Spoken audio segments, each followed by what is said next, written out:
The Wildcat Sports Pub CNY Brewfest is coming up January 31st and February 1st at the New York State Fairgrounds. Taste your way through unlimited samples from more than 100 breweries. Now featuring hard ciders, seltzers, craft cocktails, and mocktails too. Grab your tickets now at cnybrewfest.com. Broadcasting stars today, broadcasting live from the campus of Syracuse University. This is Newhouse Afternoon. Welcome into Newhouse Afternoon. I'm Maria Wainscott, and joined with me is Ari Feinstein and Jacob Charnow. We're so excited to be back, and we're so grateful for another semester of shows with all of you. We hope you had a wonderful holiday break. We were just talking before the show began how much has happened since we last saw you. My Notre Dame Fighting Irish were still in contention for the Natty. Juan Soto had not signed to the Mets. I mean, it's been a long time coming, and we're so grateful to be back with you now. Maria, I absolutely love that last point you made, especially because our other co-host, Jacob, is a huge Yankees fan, so Juan Soto being a Mets fan truly warms my heart. But guys, Syracuse basketball, at the beginning of the season, we made the prediction that all three of us made the prediction that they would be 21-10 by the end of the season. Clearly, that has not gone the way that we expected. So let's jump right into it. Maria, what has gone wrong for this team? Because it seems like everything has gone wrong. Absolutely. You know, we had a lot of hope for this squad, and rightfully so. Adrian Autry went into this season hopeful. He thought he got the right guys, right? Went into the transfer portal and got who he needed, and then, tried to fill the holes in the, in what existed with his current personnel. It just hasn't shaken out the way that they thought it would. And I think the trend that we have been discussing and the trend that a lot of analysts have been identifying is their sluggish starts to games. They kind of dig themselves into a hole. And then how do we even keep it close? We've got to get ourselves on the same level again. Syracuse's 11 first possessions in their game against Stanford yielded 4 turnovers and 0-7 from the field, right? So let's talk about digging ourselves a hole. Right there is an issue. And that's been something that we've seen replicated. We saw it against Pitt. We saw it against Notre Dame. It was a 17-point deficit in the first quarter for Syracuse against Notre Dame, and it was their biggest come-from-behind win of the entire season.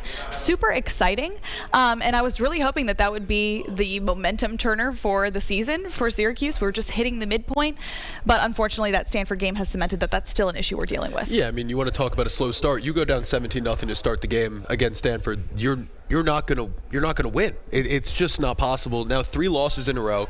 You lose to Stanford, you lose to Pitt, you lose to Clemson. 9-12. You're 3-7 in the ACC. We're talking 21-10 before the season. Now you're 3-7 in the conference. Like, there's just, you want to talk issues. I guess we could start with the fact that there's a lack of production from the offense. They're simply not scoring enough points, Ari. Yeah, and about their offense specifically, we could take a look at the scheme that Syracuse is in, but we also have to take a look at their players. Most of the players that are returning from last season just aren't producing the same way. For example, Chris Bell, last season he shot 42% from 3, and this season he's only shooting 32%. Obviously, J.J. Starling went out with the injury, but the biggest thing that I think Syracuse fans notice in comparison from last year to this year is that all of our best players transferred. We expected that this past transfer class and the new recruits were really going to fill that role, and they just haven't. So the real question becomes, is it the players' fault or is it the scheme? It's a really good point. I mean, speaking of some of our top players, J.J. Starling, we really need to rely on him. It wasn't necessarily a player we focused on a whole bunch at the beginning of the season. We were hoping that it would be more of a role-playing offense, but J.J. has really been someone that we rely on in terms of productivity on the offense, and unfortunately, in his most recent games, we've seen his lowest field goal percentages. He was 18.8% from the field, his second lowest against Stanford. That's just not something we can afford when, we're not passing the ball around as much. It's a role-playing situation, and J.J. Starling can't be held in check anymore if we need to be performing at our highest offensive level. When we were talking about them before the season, like J.J. Starling he quickly became the guy that they were going to have to rely on. He's the guy taking the most shots. He's also the guy missing the most shots. 3 for 16 last game from the field, 1 for 7 from 3. That's just not the same production that we were getting from Starling last season, and it's not the same kind of production that's going to win games for the Orange this season. Yeah, and speaking of production, another player that really got off on the ground running was Elijah Moore, right? He started off the season so hot. Everyone was like, oh my gosh, we finally found another diamond in the rough type of player. He was a freshman with all these big expectations, just like Donnie Freeman, and he lit the ground on fire.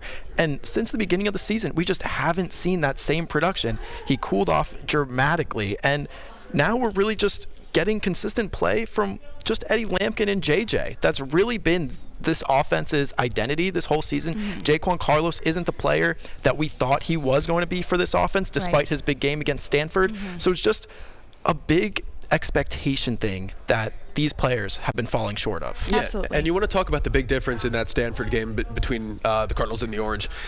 Look at the turnovers.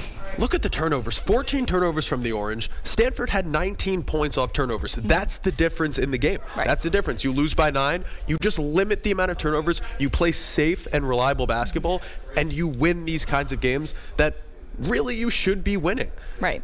I mean, the turnovers were the main scoring differential in this game. Considering the numbers, they were similar in rebounding as well, which is a positive for us. We've been talking a lot about second chance points, and that starts with rebounding. Free throws and three-point efficiency were also fairly similar. Syracuse even shot 3% better than Stanford by the final buzzer. So exactly what you're saying, Jacob, it comes down to just that, winning the turnover battle. And with the turnover battle, you also mentioned earlier getting off to slow starts. Oh my It gosh. seems like every single game, it's slow start after slow start after slow start. I can't even name how many times we've went into halftime leading this season, because everyone always talks about with this team specifically is how resilient they are, right? They fight their way back into these games and just come just short of winning. But the thing is they wouldn't have to be this resilient if they just played better basketball at the start of games. Maybe this team likes coming from behind. They play better when their backs are against the wall. But if they just started hotter and if they started hitting their shots and playing as a team, one unit at the beginning of these games, then they could have a better record than what it shows. Oh, for sure. And, we were talking about Coach Adrian Autry a little bit before the show began, just sort of reorienting ourselves with his philosophy this season. He said on the Stanford game, and I think it's also reflective of several of the games where they've been in the hole, is he said this: the game was decided in the first 13 minutes. We dug ourselves a hole. We can't do that against a team like Stanford at home, and we certainly can't do that in the future. No, absolutely. You look ahead to this game against Cal now that they have tomorrow night. Cal, 11-10, 4-6 in the conference. This is not a great basketball team, but if you don't come out hot, you go down early like they did against Stanford, this kid Stojakovic is going to beat us up. Yet he's not going to let us get back into that game, no? Sure. I completely agree. And, you mentioned Cal. Not to look too far ahead, we've got Duke coming to the Dome here pretty soon. And Cooper Flagg is a menace. He is going to have a field day with us. That kid is something else. The #1 NBA prospect heading into the 2025 draft. And if you've watched any tape on Cooper Flagg, you would know the reason why. This kid is an absolute monster in the paint. He can shoot from wherever, and he will truly give Syracuse a really hard time.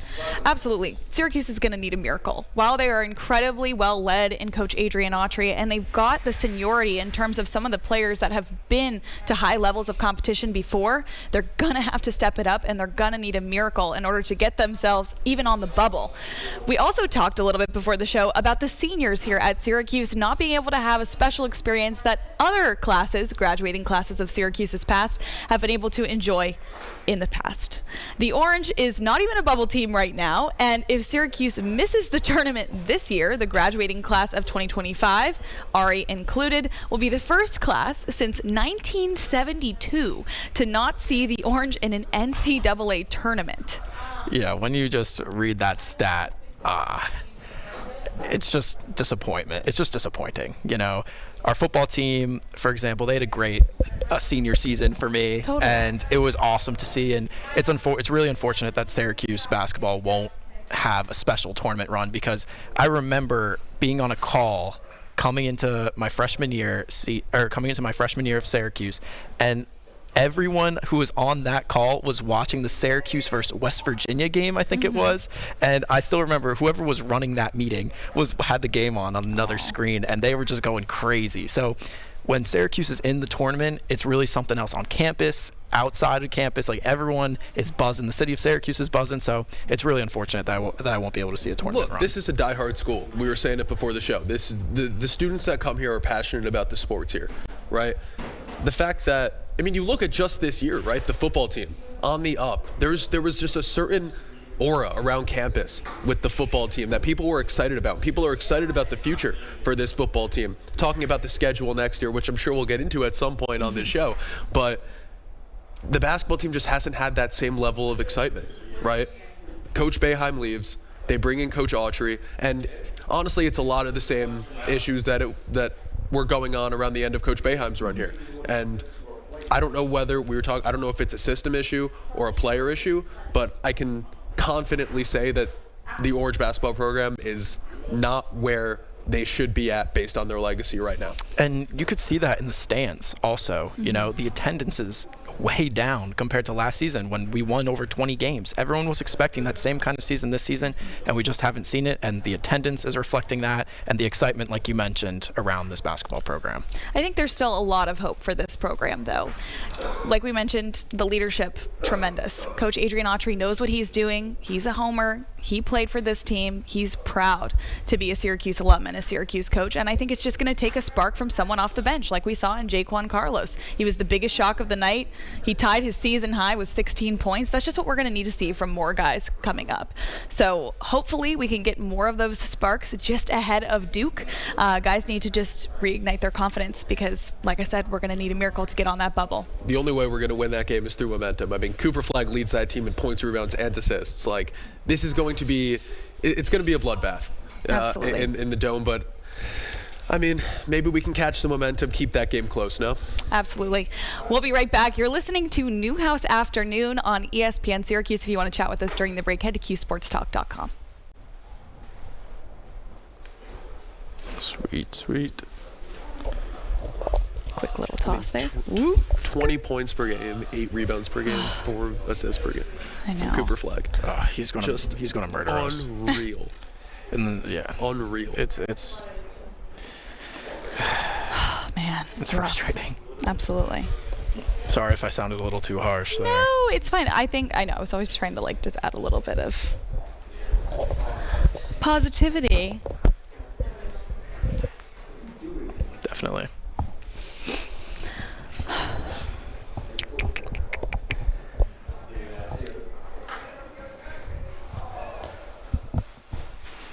So we'll come back. Hey, we already got mentioned on Twitter. Slay. Talk some women's ball. And then, yeah. Let's do it. Yeah. There's a lot to talk about for the women, too, for sure. Yeah, there is.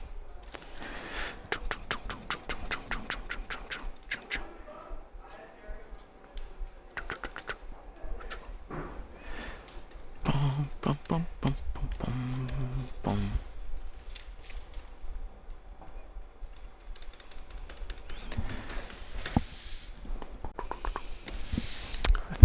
Would it make any sense to switch the third and fourth segments in terms of time? So we can go Syracuse sports and then finish with pro Sure. sports? Yeah, That that works. would make Yeah. sense. I think that makes Yeah, more we sense. can do that. We will absolutely do that. We could have some fun with that last segment, too. Yeah. That'll be Where good. everyone's involved. Oh, MG. What is Wienermobile? And it's that Oscar Mayer track. I actually wish I was joking, but that's exactly what it says. Who would like to I saw be the Oscar a Mayer hot truck outside dogger? of Shine. Wow. What is this? Oh, thank you. That's so awesome. Oh. What's up, Nick? A fiberglass hot dog resting on a lightly toasted fiberglass bun. This is interesting. Wait, I can't believe it was on our desk. Nick, that's actually hilarious. The Wienermobile. It's a real thing. Okay. Cool. Why not? How do you see the oh, here it is. The stream chat. There we go. Thanks, Whaley, for the compliment. Thank you much.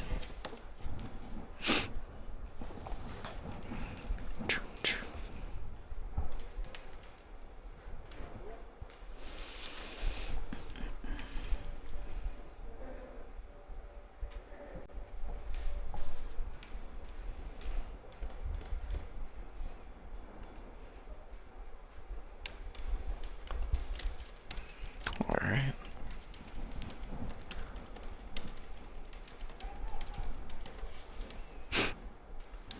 Cool, cool, cool.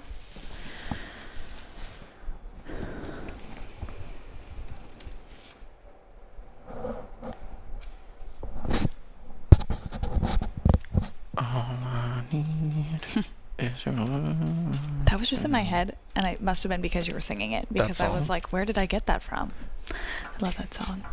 Yeah, goes hard. Definitely. I'm looking at odds for the Super Bowl. Uh-huh. For there to be overtime is plus 1,300. I think this could absolutely be a game that goes into overtime. I think so too. This could be another overtime Super Bowl. I think so too. It is in fact 2:15. We're back. Oh, we're back. Oh my goodness. Welcome back into Newhouse Afternoon. I'm Maria Wainscott. Joined with me is Ari Feinstein and Jacob Charnow. No, we're good. Well, there we go. It's fine. We're good. It was just a little. Yeah, because I was like, wait. Like, I didn't hear anything, but it's 2:15. I know. It's fine. It's fine. Oh, cool. Awesome. Should we share the fan mail we got?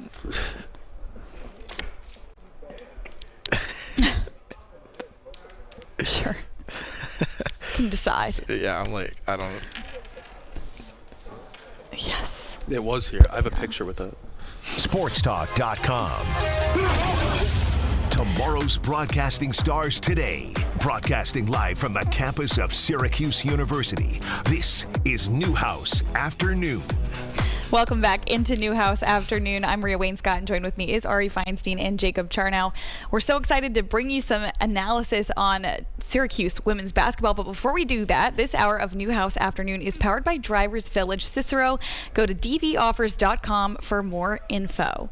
As I mentioned, it's now time to talk more about the women's basketball side of things here at Syracuse, who has shown a lot of hope as well, but also some valleys in their development so far, especially recently. Against Boston College at Chestnut Hill, the Syracuse women faced their toughest and worst loss all season, and actually the worst loss in Coach FLJ's career so far here at Syracuse. It was a 41-point deficit that Syracuse just couldn't overcome, especially with Georgia Woolley having an illness, and that was only found out just minutes before they went on.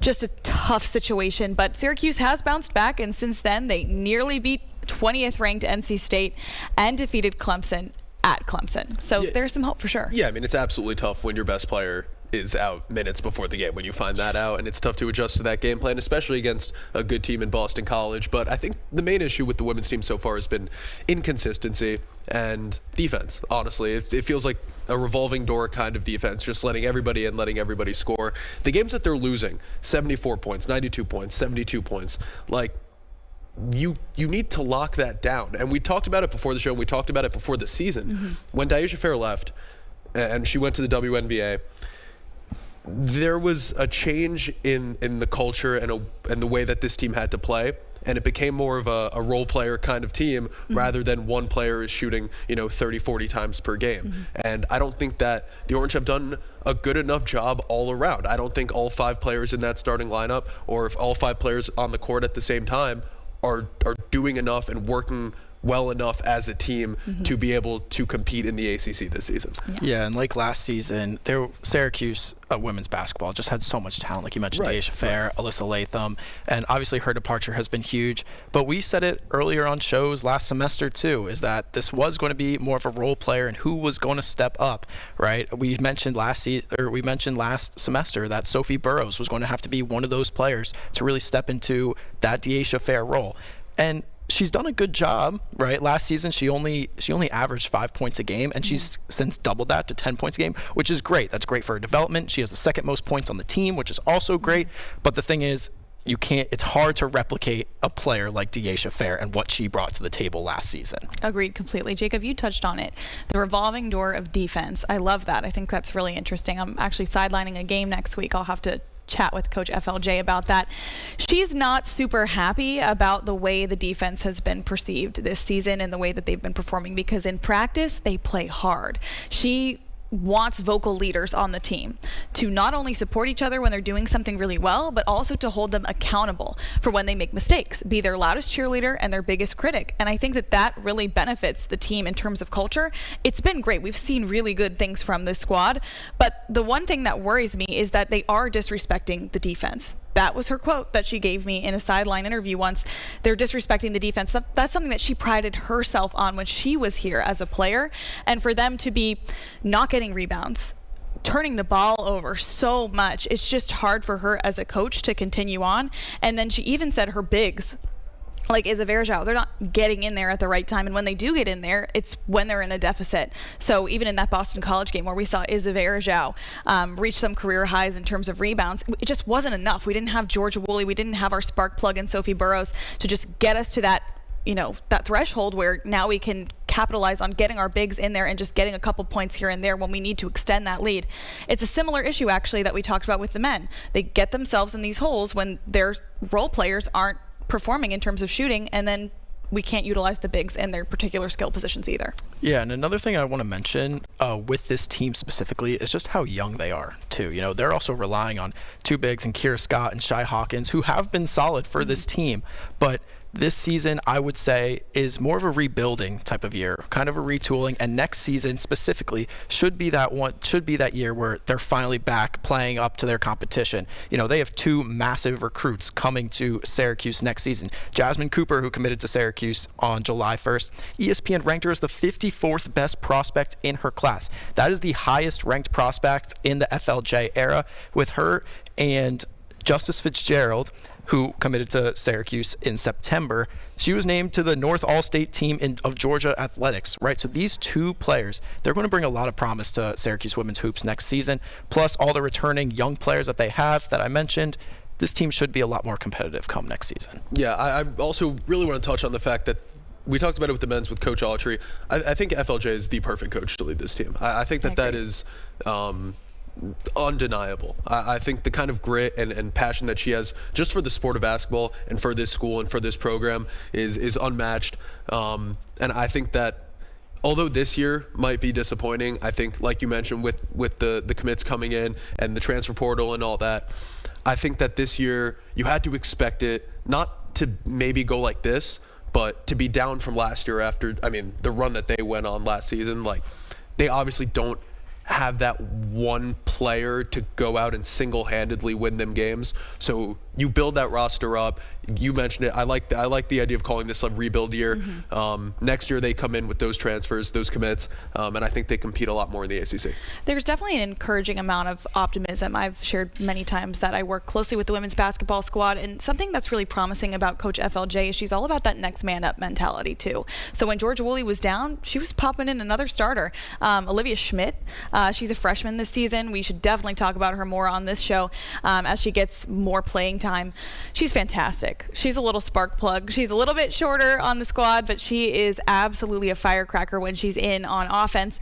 She saw a lot of time in that Boston College game, and obviously she was a little rusty. She's not normally a starter for us, but I think as she gets going and gets more comfortable out there, she's going to be a shooter for us, and that's going to fill a role that we need as well. Something else that Coach FLJ said that made me really excited, right? Like, even though we have these really tough losses, the worst in her career with Syracuse so far, that 41-point loss, she said on Twitter, "Be so positive that negative people don't even want to be near you." And I think that's how she's preaching to her team, that we just got to get back on that horse. The season doesn't slow down. The season is long, and it just keeps on going. And we got another game Sunday against UVA, a formidable opponent in them.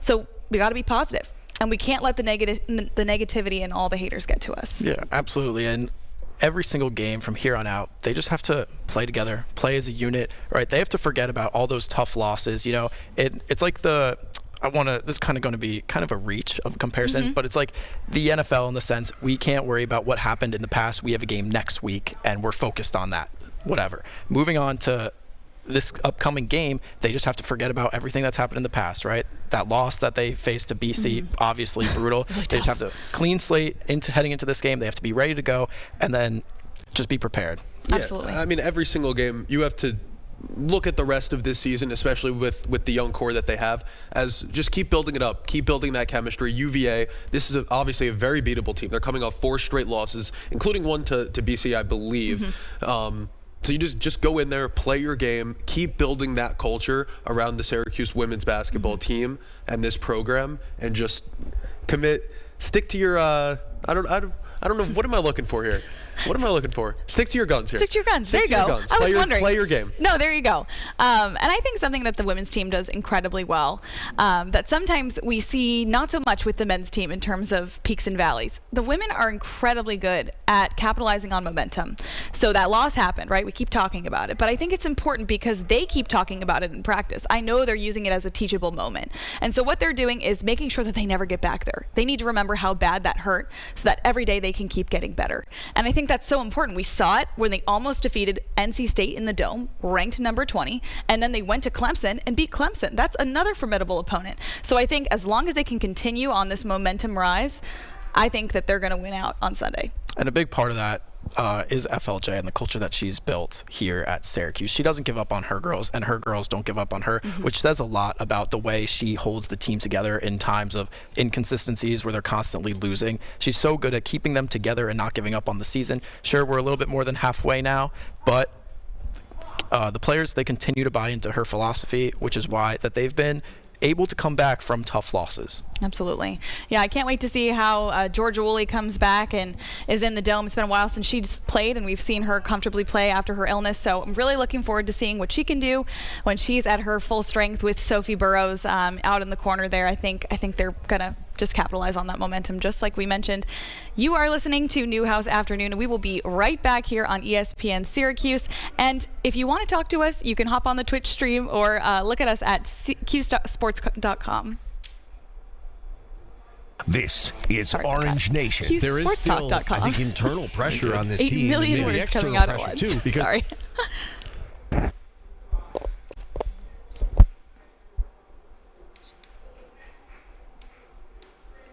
Sorry, guys. I'm mincing all my words there at the end. You're good. Okay, moving on to Syracuse Lex. Oh, yeah. I'm excited about this one. The Saints are going to hire Kellen Moore. That's okay. Guess Mike Kafka's back for another year with the Giants. Where is that?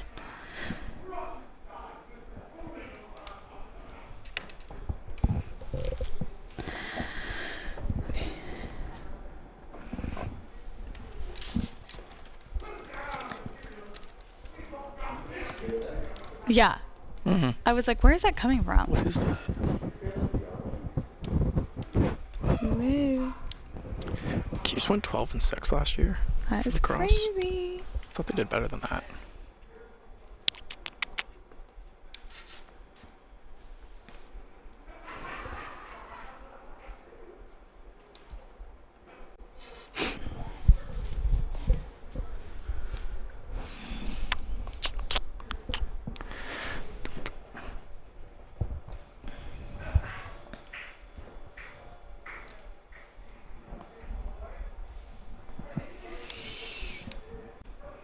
I feel like time always flies when we're doing this. It does fly. Like we're It gonna finish absolutely 2 flies. segments. Whoa. No, you're absolutely right. Sorry, guys. I can't believe I stumbled on my words there. It's okay. It happens. We'll never Cuesports.com. forgive you. Yeah, we'll actually never forgive you for that. You're done. We're actually Cut gonna off. we're gonna get a new co-host Yeah. after that. I'm gonna have to go get a job as a hot dogger on the Oscar Mayer Wienermobile. Yeah. Do you know they were trying to recruit my friends the other day? For the Wienermobile? Yeah, they like it has like a butterfly door that opens, and they actually like are salaried employees. There's a GPS navigation system. Oh, nice. That's wait. I'm like Good to know. confused. What other perks do they got? Are they trying to get people to drive the wiener car? Oh, I think, wait. I think that's so. what it is. I think you like travel around with the wiener cart. The dog mentions. Haha.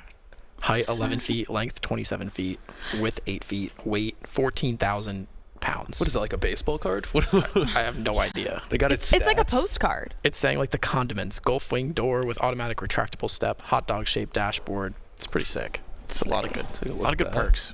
Maybe we should get in on that. Maybe we should. It is the weight of 140,500 hot dogs. Yeah, it's a lot. Wow. It a is lot of the dogs. height. It is 24 hot dogs high. Jeez. Like which way? Like laying? Absolutely. Jordan, can we do a We show still might do from that. the Wienermobile? Ooh.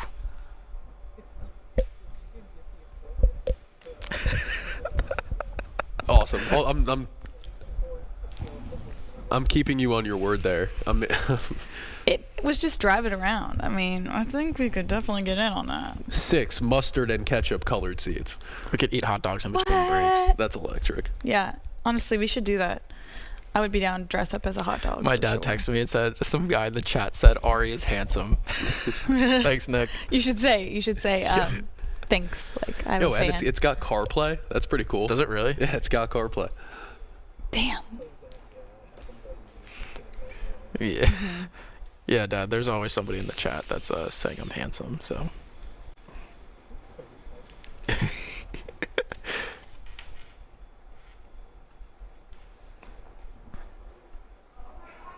Ketchup walkway. Lacrosse. So we're done with this segment at 41. Okay. Yes, sir. I know, that's always tough. Gotta remember when I gotta get out of there.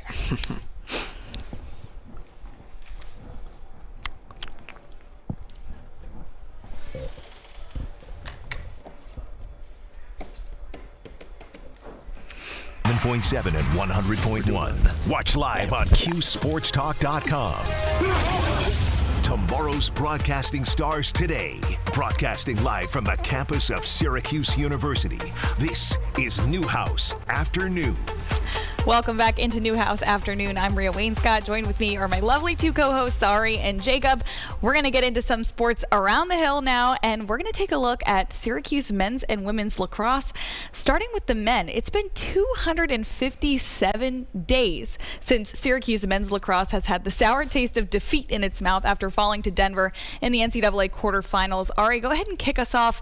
What do we need to look for in this men's team this year? Yeah, Maria, you mentioned it. They definitely have a sour taste in their mouth after last season's defeat. Last season, they were supposed to win it all. You know, they had super high expectations, and this season, they have those exact same expectations. Sure, they had a couple of losses in their roster that were key pieces. For example, Mason Cone. He was that main face-off guy. He would win pretty much. He was automatic from the face-off circle. But this season, we're going to have to rely on who was John Moulin, who was a freshman last season, but he did show some promise. He won 58% of faceoffs last year, and he is going to step into Mason Cone's role and get this offense going early.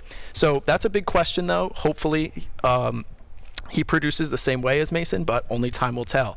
Joey Spallina, the main man on this offense, 156 points total in his first 2 seasons. Absolutely ridiculous. Wow. So the career record for a Syracuse athlete in lacrosse is 307, held by Michael Powell. Do you guys think, he has 2 years to do it, that he will break that record? Mention his current record right now, or what he's got right now. He has 156. 156. Over the course of 2 seasons. Yeah, he's got... I think he can do it. And as he gets closer, I think he's going to know he's getting closer, and I think he's going to say he can do it. I agree. I absolutely think that's what he can do it. Spallina, he's been on fire, and that main point guy on the Syracuse offense. But Syracuse also has a lot of returning guns on their offensive squad who will produce even more like they did last season. Luke Roa, Sam English, Spallina, like I mentioned, Hiltz, and Michael Leo. These guys are going to be the core for the Syracuse offense to be off and running. They were ranked number 3 in the AP ranking that already. So obviously the country has its eyes on Syracuse. Syracuse is ready to produce, and they have their first game tomorrow against who is it again? Jacksonville. Yeah, Jacksonville. But Maria, you want to say the main keynote about that game tomorrow? Yes, absolutely. Yeah, Ari is obviously our resident men's lacrosse expert, so we are learning as we go with him as well, but we're so excited for men's and women's lacrosse season to be underway. We'll be watching a lot of that sport coming up this season, but what's really exciting about this matchup against Jacksonville tomorrow at noon is actually a personnel thing. So, the last national championship for Syracuse happened 5,730 days ago. I thought we'd stick to days since I did that with, Syracuse's last loss. So it's a little bit over 15 years since the last national championship. And that was an overtime win against Cornell for the title. And that just so happened to be the second straight national championship for the Orange. And the starting goalie for both of those national titles was John Galloway, who just so happens to be the head coach of Jacksonville men's lacrosse. I mean, how cosmic is that? That is unbelievable. He has been quoted saying that his emotions will be incredibly high, but he's trying to keep those in check. It's one of his first times returning to Syracuse, but his first time returning as a coach and his first time returning to compete against the Orange.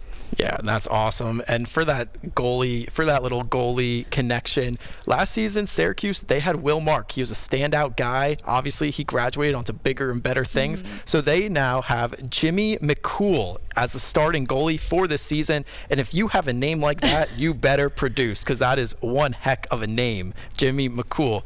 But he has big shoes to fill with Will Mark. Obviously, Will Mark put on a spectacular season. And with Jimmy now leading the way for the Syracuse defense and holding them together, he should play a massive role heading into the success of the Syracuse team. But another key departure from last season was Jake Stevens. He produced on the offensive end quite amount. He was the best midfielder for Syracuse last season. So a bunch of guys on the midfielding squad are going to have to really fill his role and produce for the Syracuse offense. I think it's going to be an interesting season for this squad. And, as you mentioned, there's a lot of returners. They didn't get hit too hard with the senior departures, but I am a little bit concerned when it comes to the goalie replacement. That's huge. Coming from Notre Dame and them winning a national championship, knowing had they not had Liam Entenmann at goal, I'm not sure that they could have pulled off the national title game. So how big of a situation is it that we're going to have to suss out tomorrow at noon and throughout most of the early season to just see if Mr. McCool can really be as cool as we think he can be? Yeah, and last season he was able to show a little bit on the field, during some of the blowout games that Syracuse had against a little bit weaker opponents. He was able to see the field, and he put up good numbers. Syracuse fans, they should be pretty comfortable with Jimmy McCool in net. But one of the biggest things that I'm noticing is the really tough schedule that Syracuse has coming up that McCool is going to have to face. Notre Dame, Johns Hopkins, Harvard, and all ACC opponents. The ACC is known as the toughest lacrosse division. So McCool is going to have to face every single one of these powerhouse teams. So he's going to have his hands full, but with Syracuse's projections, they should be ready for it. I mean, it'll certainly be a test on him right away, playing in the ACC. I want to get your thoughts on this. I think obviously Joey Spallina is the favorite for the Tewaaraton Award this season. Do you think that he plays well enough to get that? We'll make our prediction now before the season starts. Does he play well enough to get that award? Because in my opinion, I think he absolutely will. I believe so. In my personal opinion, obviously there's some Syracuse bias here, but Joey Spallina, he's the best player in the country, right? He will show that time out and time out again, especially against these big opponents. He rises to the occasion. Last season, we saw Joey Spallina put up numerous 10-plus point games, which is really hard to do, especially at a powerhouse school like Syracuse.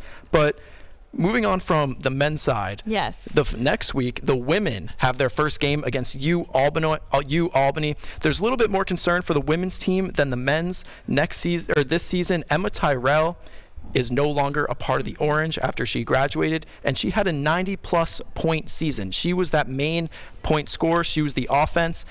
Luckily, Syracuse did get Olivia Adamson and Emma Ward back, who were number 2 and 3. But Syracuse is going to have to find, like the women's basketball team, more role players stepping up and filling in that offense. Definitely. I see, too, that they lost their All-American goalie, Delaney Schweitzer.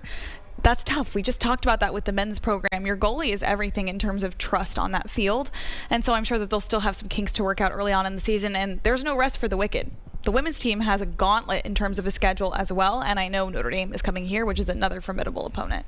Yeah, and the women, you want to talk about that schedule. I mean, just in February, they're playing number 7 Maryland. They get Cornell, number 4 North Carolina, and number 2 Northwestern. All just bloodbath battles, and a real test to start the season for this women's lax team. And one thing I want to point out, especially for the goalie, the Syracuse women's team is going to have Daniela Guillet as their starting goalie this season instead of Delaney Schweitzer. But last season, something that I want to point out, in a small sample size, she produced really well for the Orange. Really well. So with her stepping into the crease, Orange fans can expect a big season for the junior. She will hold it down. Some may say some of her numbers in those games were maybe better than Delaney Schweitzer's. There's certainly a lot of promise for the Syracuse women's team. But like I mentioned, the offensive production is really going to come down to 3 players that I think will be stepping into Emma Tyrell's role. For example, Peyton Rowley, Emma Munchnick, and Joelle Carmelli. These three players are dynamic on the offense. They'll be able to get even more more looks because Emma Tyrell was the main focal point last season.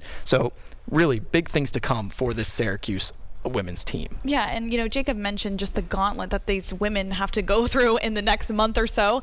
And I think it's exciting that this upcoming game, their first one off the docket, in 17 games against UAlbany, the Orange are undefeated. So while we're still working out some of these kinks, while we're still, working out some of these new personnel issues out on the field, and just working through the roster and seeing who fits, UAlbany is the best first contender that they could ask for, just in terms of previous confidence, historic rivalry. I think this in-state battle is exactly what they need to get their feet under themselves. You want to talk about perfect first game. Like, there's not a lot of times. You want to talk about the football team next season. You don't have that first game as kind of a figure it out kind of game. Against UAlbany, the women's team absolutely does. This is a gauntlet of a schedule that they have. Rough. I think they play 5 ranked games in a row between February and March. This is going to be a tough season, but it's going to be one that requires a lot of grit, a lot of determination, and I think that this Lax team, despite their losses in the offseason, could absolutely come out and have a really, really solid year. Absolutely. And everybody always talks about how football and basketball are like the two main sports at Syracuse. They're known for all their successes. But really, when you look at it from a bigger picture, it's always been lacrosse that has been that one consistent sport. Originated in Central New York. Absolutely. Gary Gate is going to take his men's squad pretty far this season. This might be a pretty bold prediction to throw out there right before the first game, before we even see them play. But they have an opportunity to potentially go undefeated. Yeah. That's how high I am on this team this season, and I think that they'll get the job done. I'll throw it in there. I'll throw my prediction. I think they're going to win the Natty this year. Why not? There we go. You heard it here first on Newhouse Afternoon.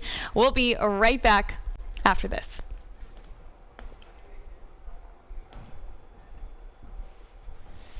Hey, this is former Syracuse basketball player.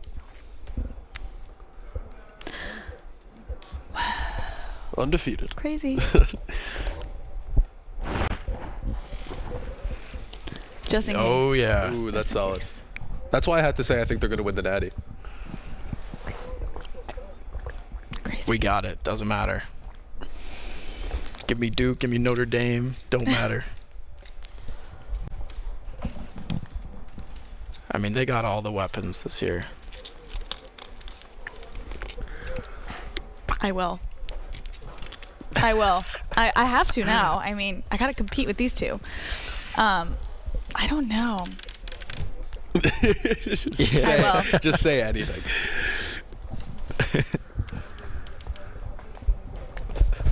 Yes, I will. It's so funny. All right, so I think we should lead off with the Bills' loss, obviously. Let's go, Buffalo. Let's go, Buffalo. God, I've been to Bills games before, and I knew that they played that every time that dumb song every time they scored, but I didn't know it was after every single point. They would kick a field goal, and the Bills were making me want to shout. It was it was unreal. It was ridiculous. I guess that's how they keep that home field advantage. It's nuts. That's it's unreal. There's nothing like the Mafia. It's unreal up there. See you, Nick. Thank you for your audience participation.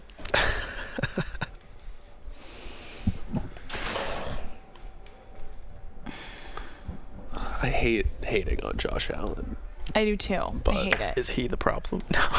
Everyone I saw keeps that question. asking me that. I saw that question. And I was like, ooh, that's. How could you say that he's the problem though after an MVP season? He was fantastic. If you want to call it a Josh Allen problem in the sense of he can't get it done on the last drive. The first and the last drives of that game were horrible. Flashbacks of rookie year Josh Allen. Yeah. And just trying to do too much. Yeah. Poor baby. God, that sucks. I feel for him. Yeah. That's one of those games where it just comes down to coaching. Andy Reid knows how to win those games. Yeah. Sean McDermott can't beat the Chiefs. Nope. He can in the regular season. Yep. Zach Wilson and Josh Allen have the same amount of playoff wins over Patrick Mahomes. Mm-hmm. Just saying. And Daniel Jones. And And Tommy DeVito. Christian Hackenberg's got the same amount. So does Kyle McCord. I do. I have the same amount. Yeah, so do I. I have the same amount of playoff wins over Mahomes.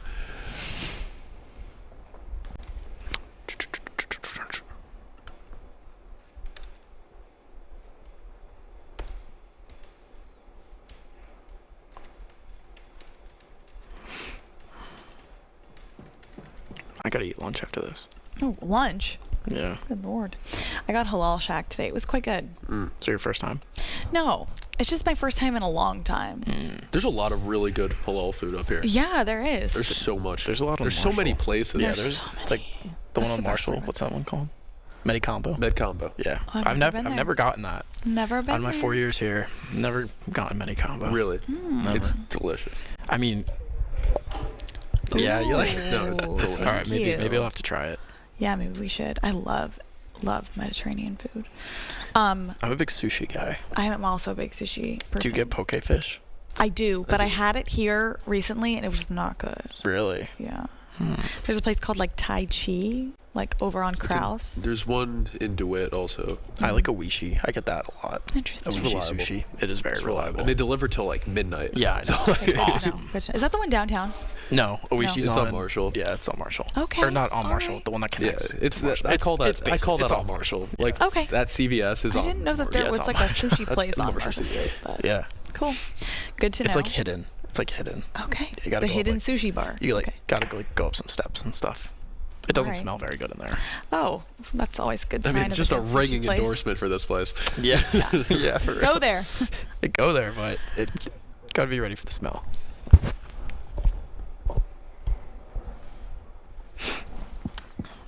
ESPN Syracuse sports talk shows on CuseSportsTalk.com. Tomorrow's broadcasting stars today, broadcasting live from the campus of Syracuse University. This is Newhouse Afternoon. Welcome back into Newhouse Afternoon. I'm Maria Wainscott. Joined with me is Ari Feinstein and Jacob Charnow. We're really excited to bring to you our latest segment of the day and our final one of the day.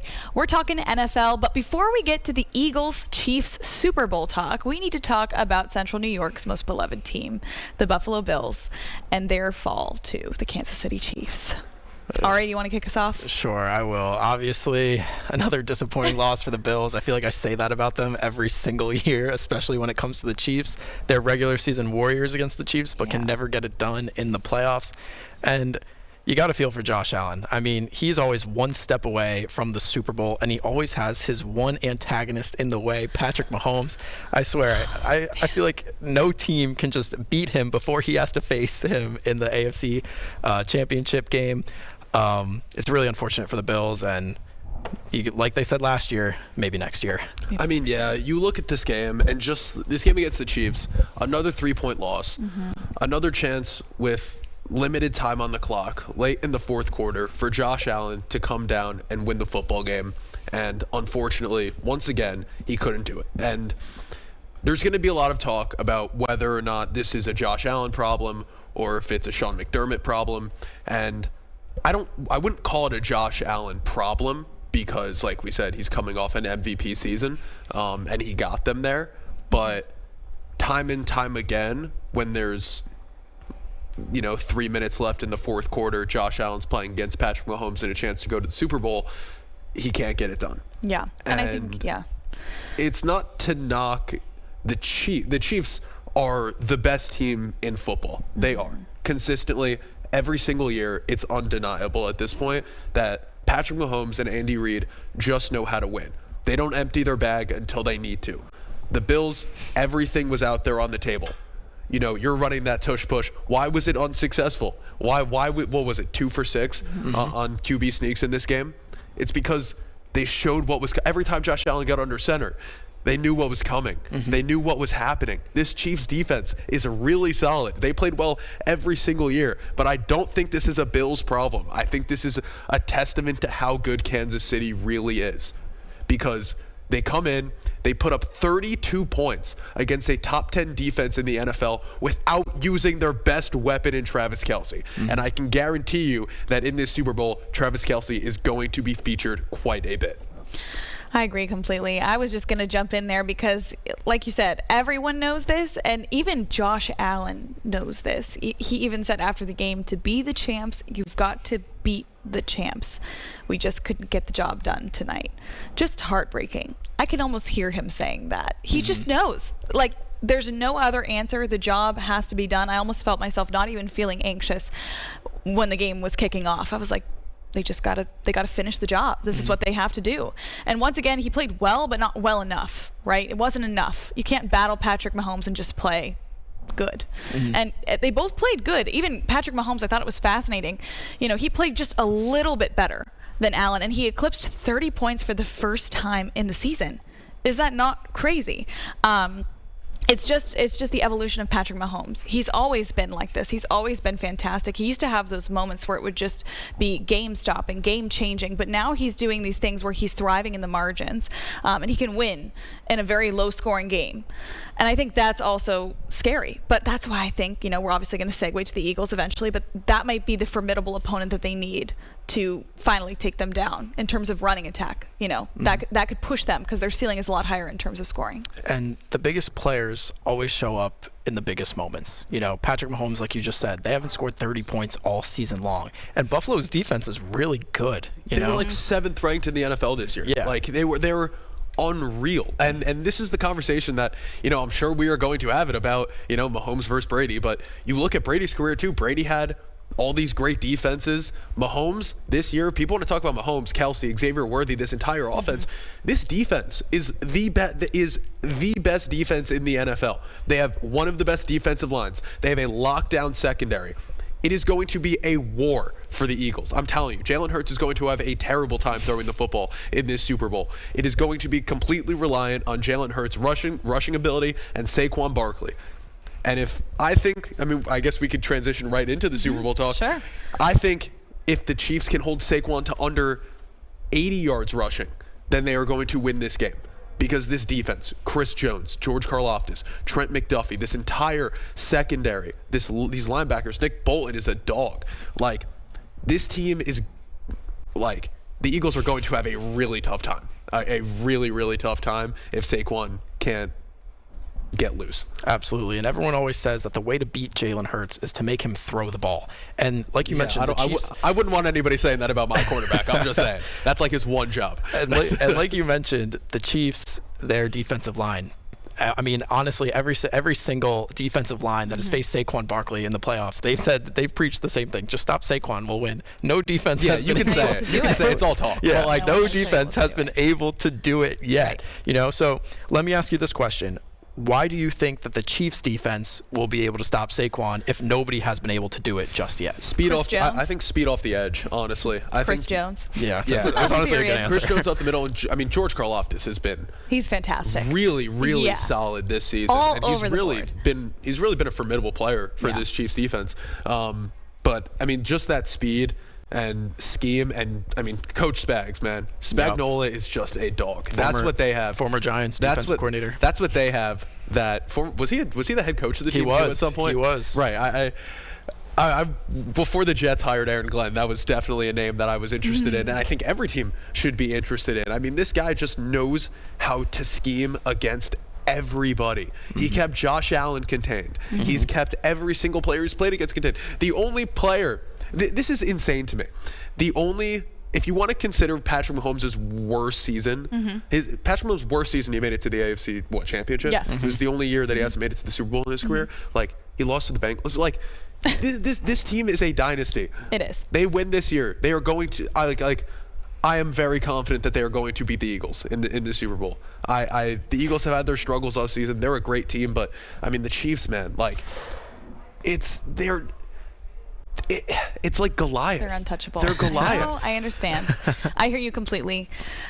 I can't envision a scenario where the talent disparity leaves the Chiefs completely rendered helpless. I can't. But I think, I think the Eagles are going to be as close to Goliath as we can get. I was reflecting a little bit on Patrick Mahomes and his history, being in the Super Bowl, right? His only loss was to Brady's Tampa Bay Buccaneers in 2020. So I was trying to look back at that. And at the end of the day, it's still extremely difficult to get by Kansas City, right? We know that. Even if you study the film, even if you look at, where things have gone wrong for this squad, they still possess the game's most reliable trio: the quarterback, the head coach, and the defensive coordinator. When all three of those work in tandem, it's magic. They're untouchable. They become Goliath. And in a weird way, I do think, here's where I'm going to counter you, I think the Eagles have the up. They lost to the Chiefs in 2022. We know that this is a rematch. No one wants to watch it. We know that these are both Goliaths. But they've had a fire built in them, and they've been battle tested through the playoffs. They had a rough start to their season. They've had themselves tested. They've had everything almost ripped away from them. And now with, Steve Spagnuolo, Saquon Barkley, and they've got this not so secret weapon in him in terms of rushing. It would be only fitting that he ends this magical run this season on his birthday with a win at the Super Bowl. Honestly, as a Giants fan, sure, it would be cool to see Saquon win on his birthday, but I think that'll deepen the wound even more. But to close out the show, let's just give quickly our predictions. I think the Chiefs pulled out 27-24. Patrick Mahomes, another Super Bowl MVP. I'm saying 26-27 Eagles. I like 27-24, but I'll go Travis Kelce MVP. Love it. All right. There you go. Thank you so much for joining us today on Newhouse Afternoon. Join us in 2 weeks to see this squad again. But every single day, 2 to 3, it's Newhouse Afternoon. We'll see you next time. This is Orange Nation. There is